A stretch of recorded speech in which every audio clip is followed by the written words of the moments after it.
ఎప్పుడూ కర్రీగా కాకుండా ఒకసారి నేను చెప్పినట్టు ఇలా ట్రై చేయండి.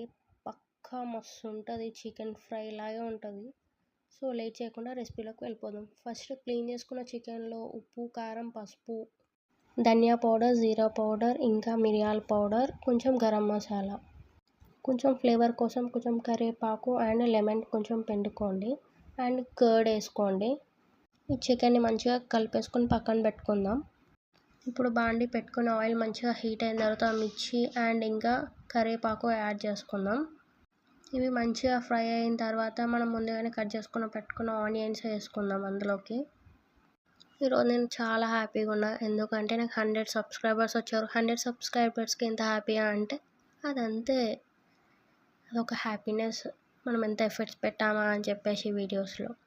సో, కొంచెం ఫ్రై అయిన తర్వాత ఆనియన్స్ మంచిగా గోల్డెన్ బ్రౌన్కి వచ్చిన తర్వాత చికెన్ యాడ్ చేసుకోండి. చికెన్లో వాటర్ యాడ్ చేయం కాబట్టి ఆ మసాలా వాటర్ కొంచెం యాడ్ చేద్దాం. మంచిగా కలిపేసుకున్న తర్వాత మూత పెట్టేసుకుందాం. ఇంకా ఒక 10-15 మినిట్స్ తర్వాత ఇట్లా మొత్తం ఆయిల్ అంతా పైకి రిలీజ్ అవుతుంది. సో, ఇంకా లాస్ట్లో ఇంకేముంది, కొత్తిమీర వేసుకుందాం.